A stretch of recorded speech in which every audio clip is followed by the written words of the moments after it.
Bonjour tout le monde. Donc voici un petit coin de paradis dans l'Alentejo au Portugal. Donc, manger local, manger de saison. Donc je vais vous montrer quelques arbres. Un terrain qu'on a acheté il y a quelques années maintenant. On commence à planter des arbres. Donc ça c'est un pêcher qui n'a pas encore donné de pêche. Mais je vous montrerai à Portimão le pêcher que l'on a et les pêches qui sont très jolies, qu'on est déjà en train de manger. Ça c'est le poirier. Donc pareil, hein, il n'a pas encore donné de poire, mais il a même pas un an. On voit des bourgeons, mais voilà. Ensuite, le grenadier. Donc là, cette année, je pense qu'on va manger nos premières grenades.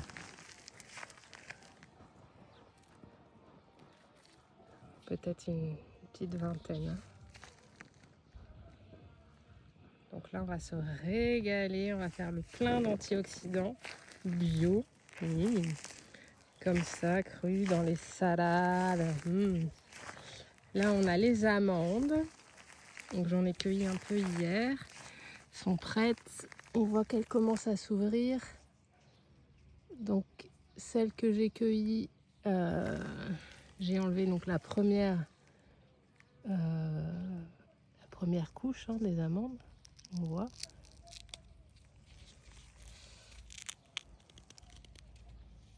Voilà, et en fait, pour faire sécher la deuxième partie au soleil. Donc les amandes, on va en manger aussi. On en a eu le droit un petit peu l'année dernière. Donc ça, ça donne des ananas. C'est un fruit asiatique. Donc là, on verra si ça en donne ou pas. Ça a besoin de beaucoup d'eau. Donc nous, on n'arrose pas beaucoup. On verra ce que ça donne. En tout cas, il est encore en vie. On a ici l'olivier qui nous donne ses premières olives. Donc, qui sont très jolies. Regardez. On voit ça, c'est magnifique. C'est magnifique. Toutes ces petites boules là. Ici, là. Voilà. Donc un jour, ce serait super de faire son huile d'olive, même si c'est qu'1 litre. Dans une coopérative.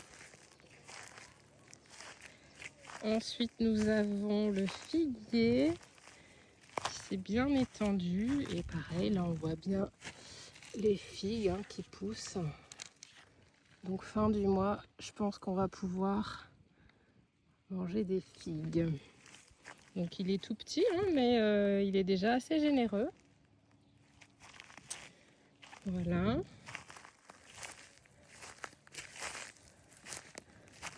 Ensuite, on a l'oranger, donc qui avait été complètement explosé par un tracteur. Donc, il est toujours vivant ou survivant. Donc, il y a de l'espoir. Les coins,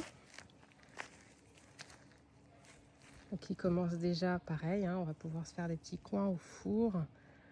Très très bon en dessert ou en goûter ou même au petit-déj.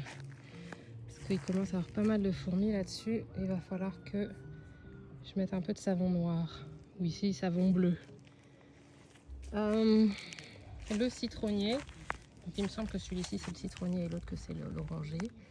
Voilà, pareil, il avait été explosé par un tracteur. Il est encore vivant, donc il y a de l'espoir. L'idée, c'est quand même de cueillir ces citrons et ces oranges le matin au petit-déj. On a la chienne qui prend le soleil.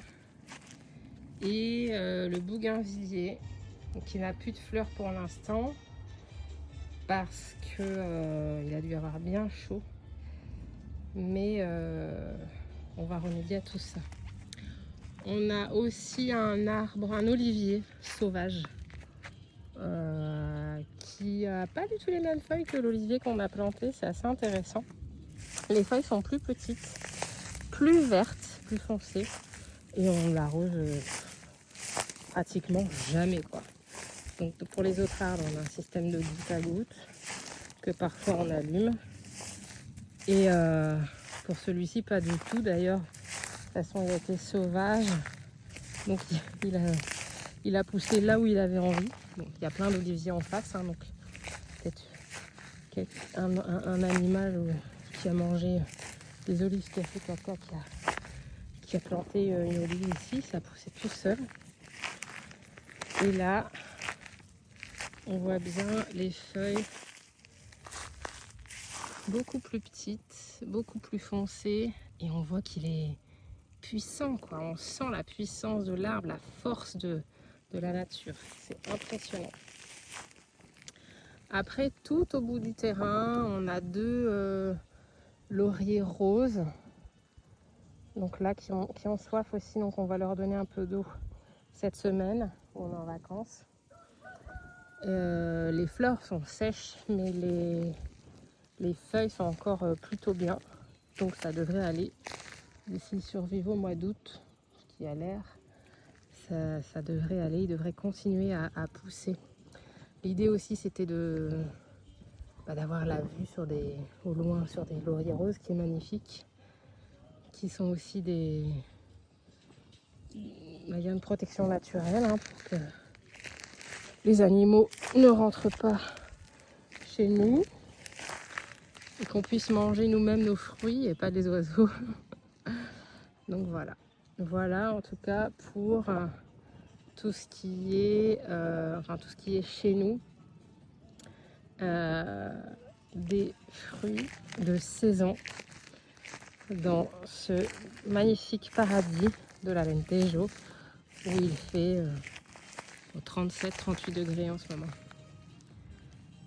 Voilà, je vous laisse profiter de la vue et à bientôt.